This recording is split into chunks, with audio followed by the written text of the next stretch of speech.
If I could pick someone to follow up Rick Stingel's Person of the Year, Ben Bernanke, seriously. It would be this guest. It would be our next guest. Yes, introduce him. I'm Republican excited. representative from Texas and member of the Financial Services Committee, Congressman Ron Paul, joining us on the set of Morning Joe. Nice to have you on. And Ron, thank you. You actually, you just wrote a book about the Fed. I mean, my God, tell us, off camera, you were telling me you think that Ben Bernanke probably deserves to be Person of the Year because of the power he has. He is. He's the most powerful man in the world. I believe a case could be made for that.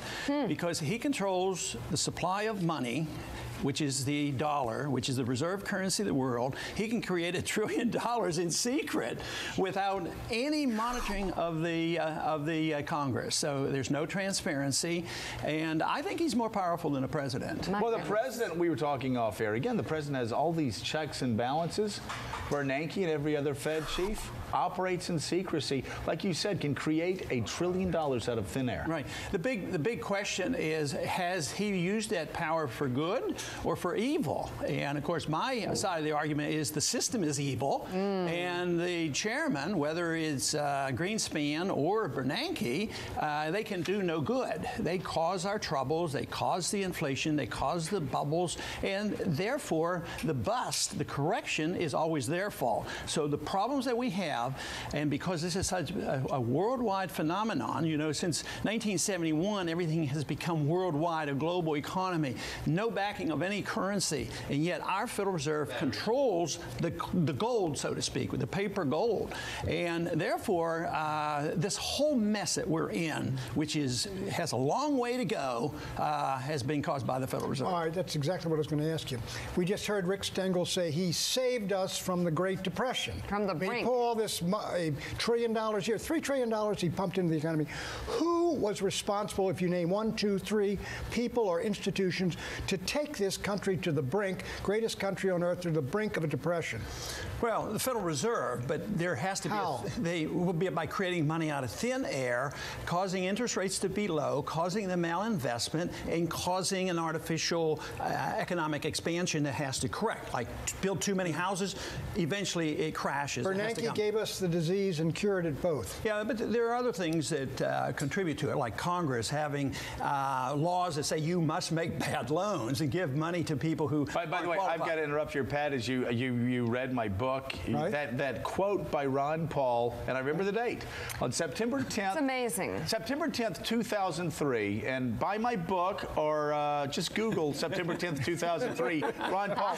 Ron, in September of 2003, you predicted in the Banking Committee exactly what was going to happen in 2008. Word for word. To a T, word for word. And I read that, and people always say, are you making that up?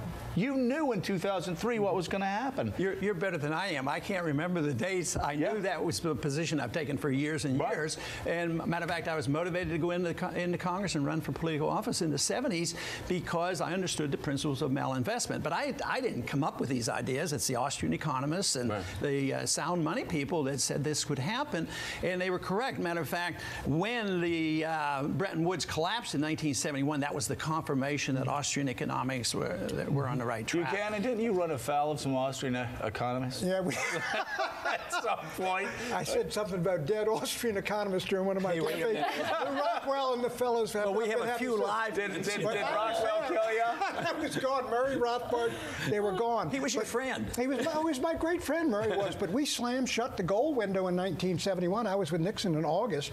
That's what you're talking about. Your fault. But look, you know what they're going to do? They had all that money abroad, Ron. You asked me. The Brits were going to come in and clean out Fort Knox. What would you have done?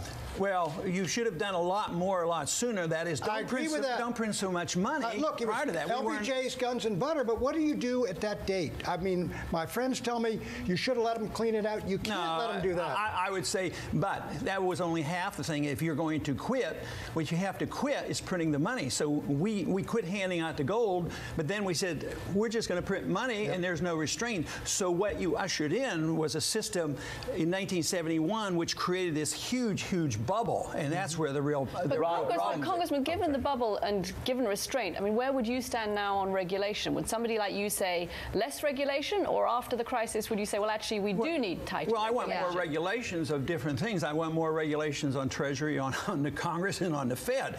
But I want to have less mischief by bureaucrats because they do a great deal of harm. We introduced a lot of regulations in the 30s, and it just prolonged the Depression. When we had Enron fail, we had Sarbanes-Oxley. That did harm because our businesses left our country. I don't like those kind of regulations. But you have to enforce regulations like contracts and bankruptcies. We ignore that. We don't follow the contract of money. So the government does everything opposite. They violate contracts and they don't use bankruptcies. They bail out people. So yes, you want the market to regulate. You want to get rid of bad investments and people who are bankrupt. Ron, really quickly, we're coming up on a hard break, but I've got to ask you about Afghanistan. Pat Buchanan, myself, other conservatives very concerned about the so-called surge, concerned we're going to be in Afghanistan for another decade. What do you think? We'll be there for a decade or longer if the money holds out. But because we're doing exactly what Osama bin Laden wanted us to do, that is get ourselves bogged down, spend a lot of money, and get people, discouraged about being bogged down. At the same time, have an incentive to build up the Al-Qaeda. So we're doing exactly the same. And the thing is, Al-Qaeda's not even there. Yeah, but there's a lot of people who hate our guts, and they do it because we bomb them, invade them, and occupy them, and steal their oil, and all these things. So that's going to that will continue. What would President Ron Paul do? Bring the troops home? The troops would have been home by now. I'd bring them home. The famous saying, declare victory and come home. There's not much victory to declare. But I'd just come home. I'd come home from Korea and Germany. Save the money. This country needs some money. We're all broke. Quit printing the money. Save the money. Brother Okay, then. Okay. Oh, no. All right, we got the Amen quarter over here. I need to take you guys out on the road, talking the gold standard, 1971. Thank you very much. I love it. Nice to see you. Ron Paul, thank you. Can you come back, Ron, next time we're in D.C.? Yes. If I get a good invitation. You'll get a good invitation, buddy. We love you. Thanks for coming. Absolutely.